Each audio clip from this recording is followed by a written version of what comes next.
हमें खन्ना जीत गई भाई, जीत गई।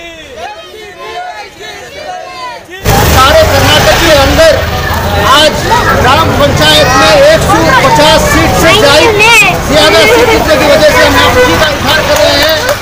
हम सबको कर्नाटक की सरजमीन में 100 से 50 से ज्यादा सीट अभी भी काउंटिंग चल रही है। ये खुशी का इजहार हमें मनाते हुए, सिविल डिस्ट्रीब्यूशन करते हुए हमें पैगाम देना चाहते हैं। एक रैली की शक्ल में यहाँ जुड़कर के एक शक्ल में हम ये पैगाम देना चाहते हैं कि social democratic party of India हर मजलूम हमारा है के नारे के तहत भूख से आज़ादी, खौफ से आज़ादी, हम इसे दिफा करने के लिए सरजमीन कर्नाटक के अंदर 100 से 50 ज्यादा सीट जीत चुके हैं। Social democratic party of India ನಾವು ಇಡೀ ಕರ್ನಾಟಕದಲ್ಲೇ 125 ಸೀಟು ನಮಗೆ ಜನಗಳನ್ನು ಗೆಲುವನ್ನು ಸಾಧಿಸಿಕೊಟ್ಟಿದ್ದಾರೆ। ಇವತ್ತಿನ ದಿನದಲ್ಲಿ 150 ಸೀಟುಗಳಲ್ಲಿ 125 ಸೀಟುಗಳು ಡಿಕ್ಲೇರ್ ಆಗಿದೆ।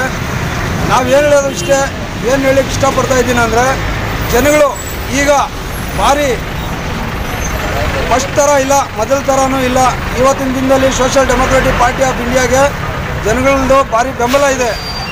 ನಾವು ಹೇಳೋದು ಏನಂದರೆ, ಈಗಿನ ದಿನದಲ್ಲಿ ಭಾಳ ಜನಗಳು ಒಂದು ಇದರಿಂದ ನಮಗೆ ಬೆಂಬಲವನ್ನು ಕೊಟ್ಟಿದ್ದಾರೆ। ಯಾವುದೇ ಒಂದು ರೀತಿಯಲ್ಲಿ ಬರೋ ದಿನಗಳಲ್ಲಿ social democratic party of India ಒಂದು MLA ಆಗಲಿ, ಒಂದು ಯಾವುದೇ ಒಂದು ಉತ್ತಮವನ್ನು ಗೆಲ್ಲುಕೊಂಡು ಬರ್ತದೆ। ಇವತ್ತಿನದಲ್ಲಿ ನಾವು ಕರ್ನಾಟಕದಲ್ಲಿ ಹುಟ್ಟಿ ಬೆಳೆದು, ಭಾರತ ದೇಶದಲ್ಲಿ ಹುಟ್ಟಿ ಬೆಳೆದು ನಾವು ಇವತ್ತಿನ ದಿನದಲ್ಲಿ ನಾವು ರಾಜಭಾರ ಮಾಡ್ತಾ ಇದ್ದೀರಿ। ಅದ್ರಿಗೆ ನಮಗೆ ಅವಶ್ಯಕತೆ ಬೇರೆ ರಾಜ್ಯಗಳದ್ದು, ಬೇರೆ ದೇಶಗಳದ್ದು ನಮಗೆ ಅವಶ್ಯಕತೆ ಇಲ್ಲ।